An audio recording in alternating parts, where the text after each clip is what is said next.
climático hoy en día se evalúa como uno de los riesgos principales para la actividad minera. Justamente hace poco, ¿no?, se publicó una noticia sobre la encuesta que hizo KMPG en 23 países donde las empresas definieron eso como su principal riesgo en la proyección de sus actividades. Bueno, y el cambio climático es un riesgo global, no es un riesgo solo de Perú, solo de Europa, sino es un riesgo global, pero sí para poder hacerle frente requiere de una acción local y también mancomunada. No es uno solo que puede hacer frente a este desafío, ni la minería solo, ni la sociedad solo, ni la política sola.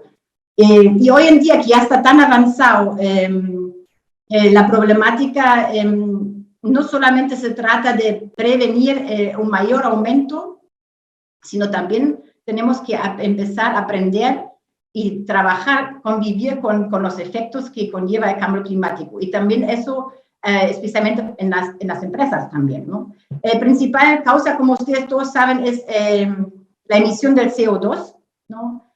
Aquí también es una estadística alemana, les mostré el CO2, digamos, llega y se queda, no hay como eliminar el CO2, ¿no? Entonces se va acumulando y hoy en día ya llevamos, ¿no?, 2.3 mil millones de toneladas cúbicas y nos quedan prácticamente solamente estos 472 que ven acá para llegar a este objetivo que se definió en París hace 7 años atrás, de no permitir que la temperatura se aumente más de 1.5 grados Celsius. Hoy en día ya se ve muy difícil de lograr este objetivo. Y el escenario en el Perú en relación al cambio climático, y vemos que tenemos justamente que según data última del PNUD, del MINAM, del Fondo Mundial para el Medio Ambiente, el país sería responsable de más o menos el 0.4% de gases en efecto invernadero a nivel mundial, ¿no? Como vemos, en principio parecería que no somos un país relevante en términos de contaminación, ¿no?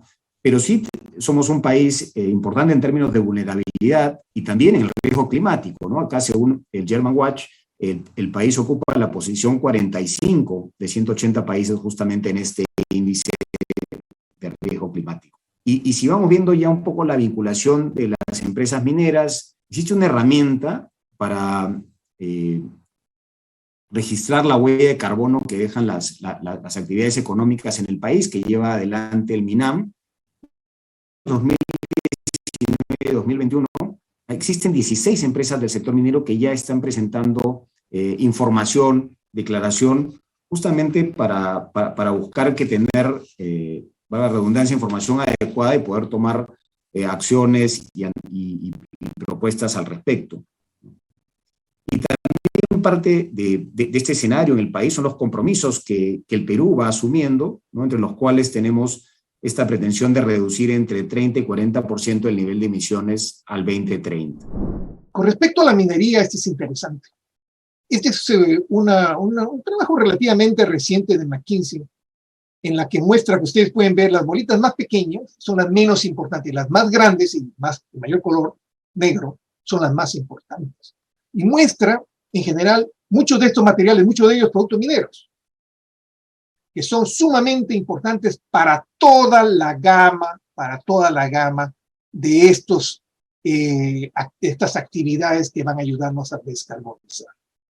Miren qué interesante, el acero, por ejemplo, está presente en todos, pero el número 2 es el cobre, el metal, ustedes saben, de la energía, ¿no es cierto? Miren, está presente en casi todas esto, por supuesto, en geotermia, que nos decía Angie, por ejemplo, ¿no? En hidronuclear, etcétera. Todas estas fotovoltaicas, vehículos eléctricos, etcétera, etcétera. Por ejemplo, tenemos el litio aquí, que tiene gran presencia en vehículos eléctricos, pero muy poca en otras de estas actividades. Entonces, el cobre, el aluminio, me van a disculpar, esto está en inglés, pero estoy seguro que ustedes lo pueden leer o pueden rápidamente darse cuenta. Níquel, ¿no? Grandes productos de la minería que van a ayudarnos a descarbonizar. Miren simplemente como un ejemplo, los minerales usados en tecnologías de energía limpias. Comparamos, por ejemplo, este que es un vehículo en peso.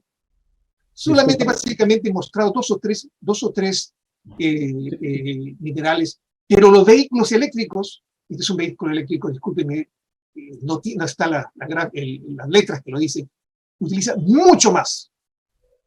Igual manera en la generación de energía. En la generación de energía, básicamente electricidad es una forma de energía, ¿no? El gas natural usa estos minerales, pero miren, conforme nos volvemos más verdes, necesitamos una cantidad mucho mayor de estos minerales. Como les decía, a nivel corporativo, Anglo American se ha propuesto una meta muy retadora y es la de tener minas carbono neutral al 2040, en los alcances 1 y 2. Y además se ha propuesto reducir a la mitad las emisiones del alcance 3 ese mismo año, que como comprenderán es súper retador porque además estamos entrando ya a emisiones indirectas que se producen por actividades que no están bajo nuestro control necesariamente, pero sí podemos hacer algo para lograrlo. En uno de los últimos reportes de acción climática que emitimos, hemos logrado al 2020 una meta, incluso con un año de anticipación al que teníamos pensado, habiendo asegurado el 100% de energías renovables para las operaciones que tenemos en Brasil, Chile y Perú. Otro gran paso del que me gustaría hablarles hoy también es el desplazamiento del uso de diésel para nuestros camiones mineros, que representan entre el 10 y el 15% del alcance de tipo 1 de emisiones de carbono de la empresa. Me refiero a nivel global. Un camión gigante de combustible de hidrógeno ha sido montado en Mogolokwena, en Sudáfrica. Es un camión que ya está en pruebas. Este camión va a ser cero emisiones y puede cargar hasta 290 toneladas. Y si las pruebas continúan siendo positivas, se espera que para el 2024 Anglo American comience a cambiar gradualmente su flota de camiones en el mundo. Estos camiones mineros representan una reducción del 80% de emisiones en las minas, lo que equivale a 500.000 de autos menos en circulación. Otra cosa que me gustaría compartirles con ustedes también es lo que se ha logrado en Chile. Se ha logrado tener una planta que va a producir hidrógeno verde a partir del agua reutilizada del mismo proceso minero y de la energía solar que proviene de 2 plantas construidas en Las Tórtolas. Entonces ya se produjo una primera, disculpen por el teléfono, una primera producción de hidrógeno verde para vehículos cero carbono en Chile. Otro de los grandes cambios y retos también van a ser las emisiones de alcance tipo 3 que les comentaba, y Anglo American continúa trabajando junto a socios estratégicos y proveedores en reducir sus propias emisiones de carbono, como les comentaba hace un rato. Porque estaba diciendo que donde hay riesgos hay oportunidades, porque Perú tiene realmente un potencial para producir hidrógeno verde. Como están viendo, y lo saben muy bien, el país tiene un potencial muy alto en renovable, que sea en el norte con el viento o en el sur con la energía solar, y es un potencial que todavía no está explotado. Incluso lo están viendo en esa lámina de la Sociedad Peruana de Energía Renovable. Tiene un potencial también en geotermia, como mencionaba Angie, que es muy importante, que no está explorado, casi no está explorado, y que también a futuro Perú puede usar.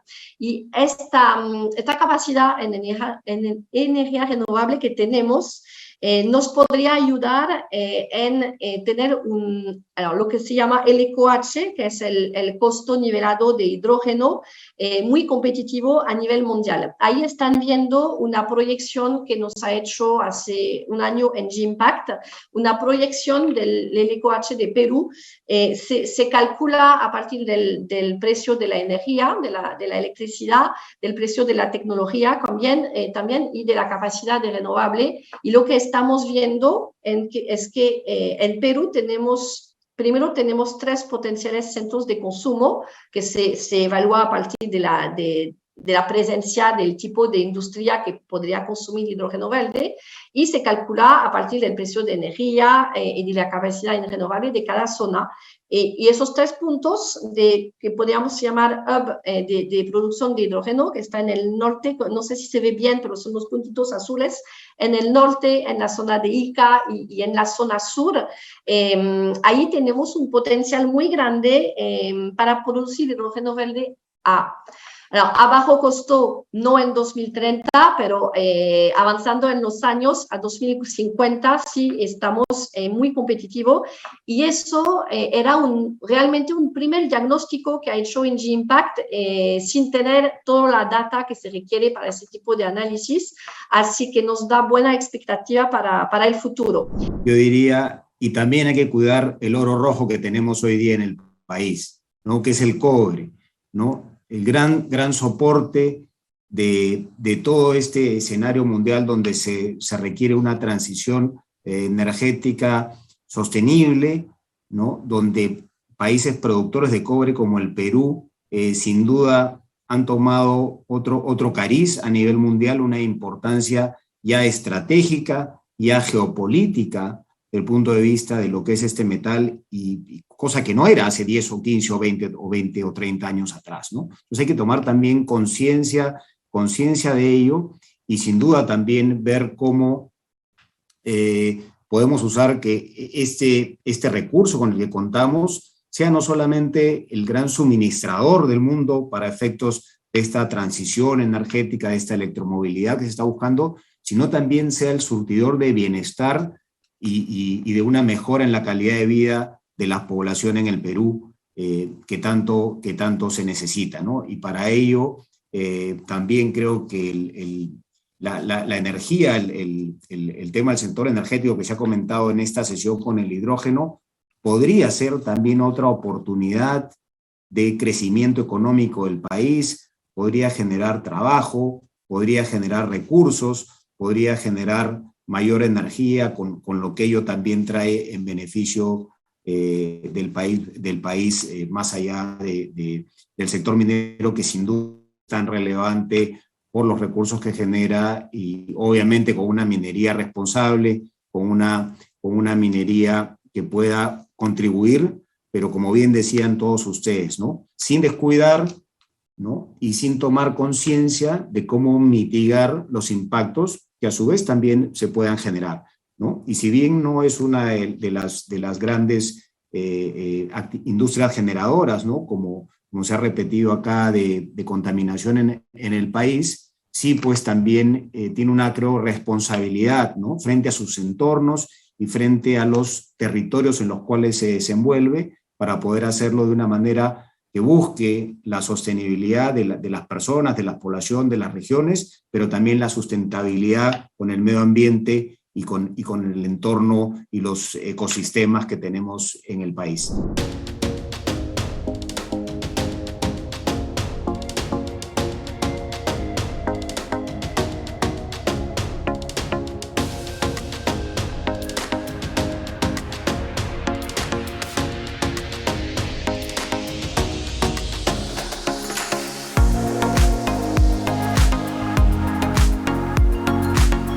El día de hoy vamos a tratar un tema de suma relevancia, como es el desarrollo territorial, ¿no? ¿Cómo conseguimos este desarrollo sostenible, sustentado en la institucionalidad y considerando todo su potencial, ¿no? Cultural, poblacional, con toda su idiosincrasia, geografía, etcétera?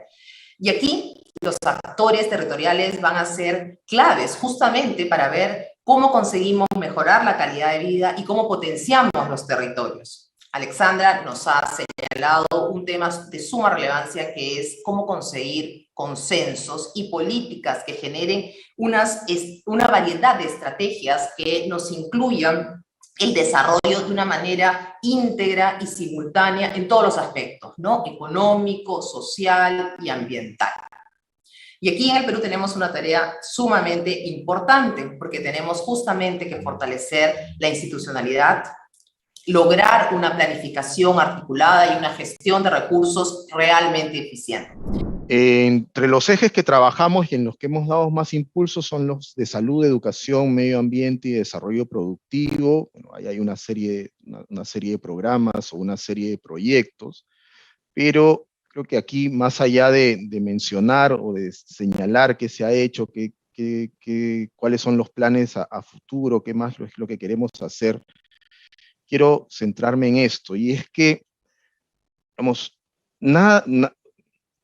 hablar de desarrollo territorial va a ser solamente un bonito concepto si es que no se genera un proceso mínimo de entendimiento entre los distintos actores del territorio. Y aquí es clave el tema del diálogo, ¿no? Es absolutamente imprescindible cuando se discute el tema de desarrollo territorial o cuando se discute el tema de sostenibilidad también del territorio, ¿no? Y aquí, digamos, como lo mencionamos dentro de la empresa, nosotros apostamos tercamente por el diálogo, ¿no? Tenemos una serie de espacios que se han generado a nivel de la provincia, a nivel de los distritos, a nivel de las comunidades, ¿no?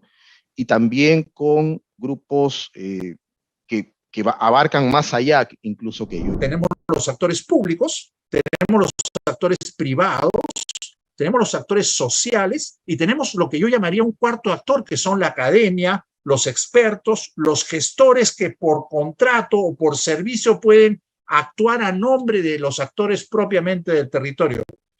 En el sector público, sin ninguna duda, uno es gobierno nacional y otros son los gobiernos territoriales y tienen roles distintos.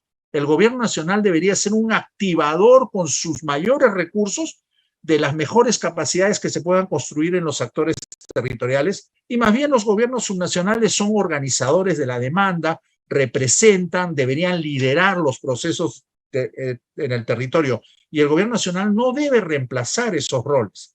En el caso del sector privado hay que diferenciar el sector privado que yo llamaría tractor, como las grandes empresas mineras que aterrizan en un territorio y tienen un papel de transferir sus capacidades en actores mucho más pequeñitos que son los habituales en el territorio, y el otro es el tejido privado propiamente territorial, como son estas empresas de los que nos hablaba Javier y que son más o menos comunes en todos los espacios ocupados por la minería. Para hablar del tema de desarrollo territorial, yo quería enfocarme un poquito más en a qué nos referimos cuando hablamos de territorio en sí, ¿no?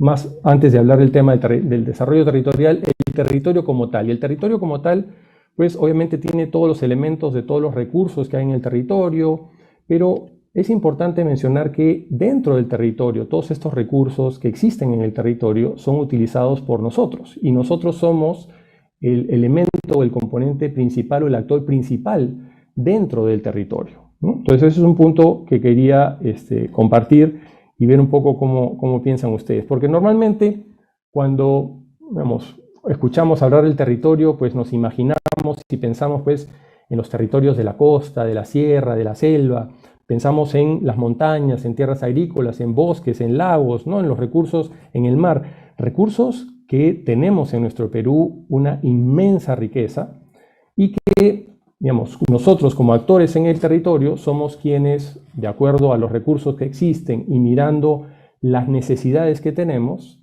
realizamos una serie de acciones, ya sea como personas, como empresas, como instituciones públicas, como gobierno, y actuamos en este territorio para poder ver, a partir de las necesidades que tenemos y los recursos que tenemos, cómo los utilizamos de la manera más efectiva, más racional, cuidando el medio ambiente, en algunos casos no, para generar desarrollo y poder cubrir nuestras necesidades. Y entonces aquí yo quería plantear un poco el rol de las empresas como un rol catalizador de procesos.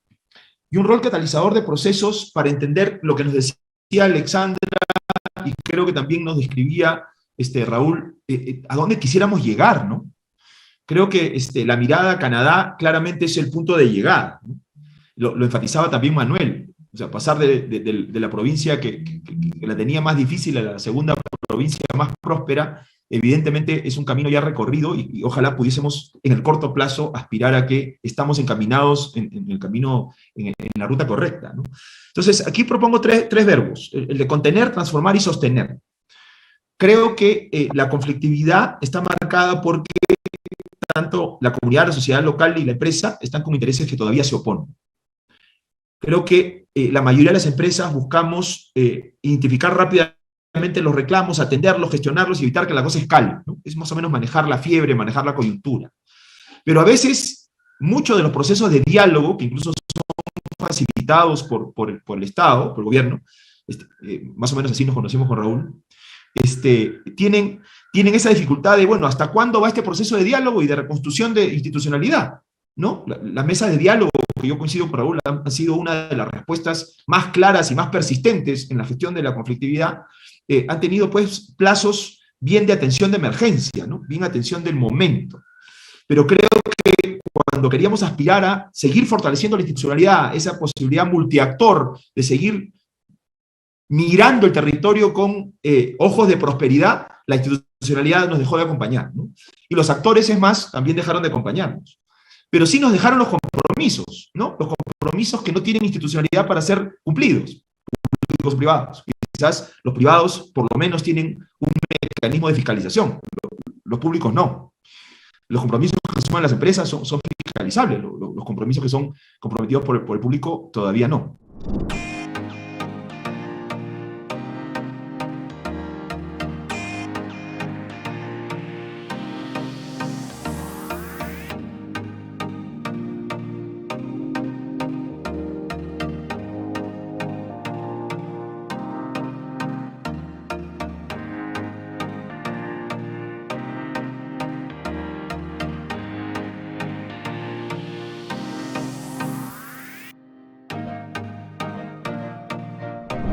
Creo que el tema de RIMAI es importante, el espacio a nivel nacional podría ser no solamente revisar el avance, sino, ¿por qué no reflexionar en torno a la situación actual del sector?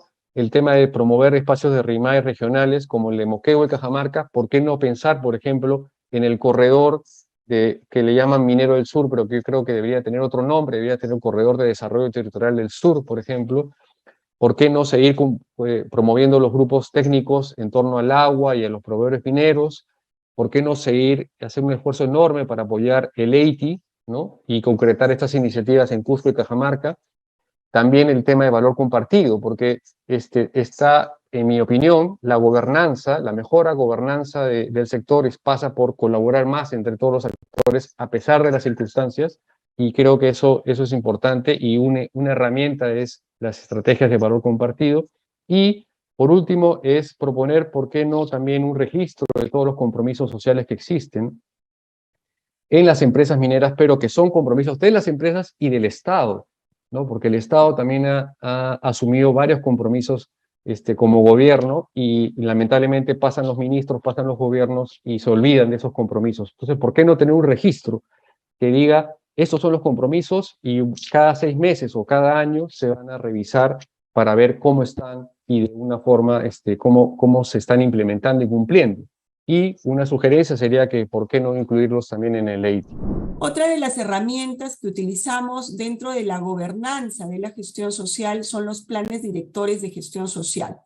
Los planes directores son documentos estratégicos que elaboramos de manera individual en cada una de nuestras operaciones mineras, y lo que establecen son cuáles son las necesidades de negocio y cuál es la interacción y relacionamiento y necesidades que hay dentro del contexto de la comunidad y dentro del contexto de los stakeholders que manejamos.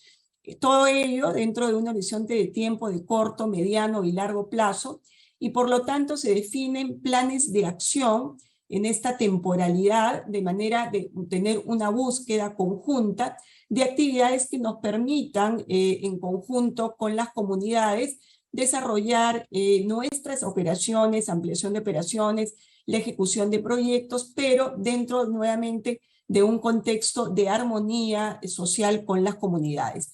En esa línea evaluamos el contexto y las demandas del negocio, el contexto de las comunidades, de los stakeholders, y de ello obtenemos cuáles son los desafíos sociales y de relacionamiento, de manera que podemos hacer una planificación y evaluar las repercusiones de nuestras actividades en las diferentes comunidades, en las diferentes localidades, definiendo qué es lo que necesitamos hacer, cuándo pensamos hacerlo, dónde y cómo ello impactará en nuestras comunidades, definiendo nuevamente las acciones a realizar de manera conjunta.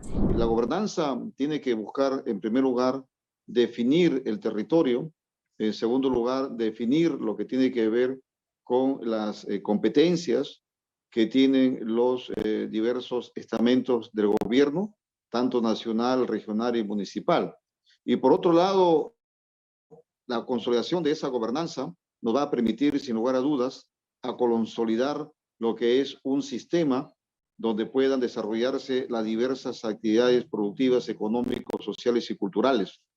Y es por eso que en el campo que hoy nos convoca, sin lugar a dudas, hay diversos actores, diversos protagonistas, donde está el Ministerio de Energía y Minas, donde está la OEFA, el Ministerio del Ambiente, también está lo que es la propia empresa privada que hace el desarrollo de la actividad extractiva, la comunidad del gobierno local, las organizaciones sociales y también lo que significa el gobierno regional a través de sus diversas instancias como la Gerencia de Recursos Naturales, la Dirección Regional de Energía y Minas y también lo que es la Gerencia de Desarrollo Social.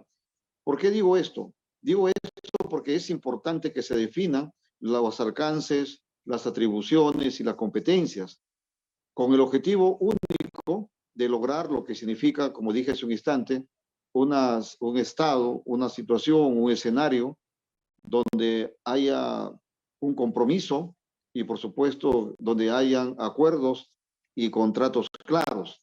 Ahora, las comunidades siempre quieren sentir el beneficio de la actividad minera.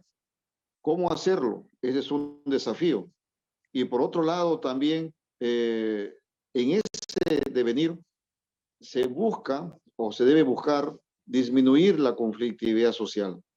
Y hay un aspecto muy importante, que es la transparencia.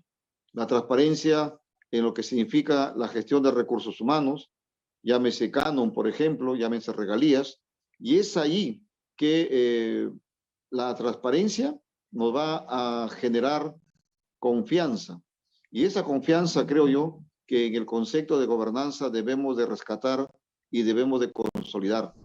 En buena parte de la actividad extractiva minera especialmente hay una crisis de confianza. Hay que reconocerlo para luego en cada realidad diagnosticar y encontrar las salidas para ver cómo se puede superar esa crisis de confianza que se traduce a través del conflicto. Y como vemos por las estadísticas que difunde la Defensoría del Pueblo y también la PCM, estos conflictos, si bien son oscilantes, pero hoy están en ascenso, ¿no? Y creo que una de las causas de los conflictos señalados por Defensoría, que quiero resaltar aquí, es el alto porcentaje de compromisos incumplidos. Es decir, cuando se les pregunta a las comunidades en conflicto por qué, la causa es el incumplimiento de compromisos por parte del Estado y por parte de las empresas.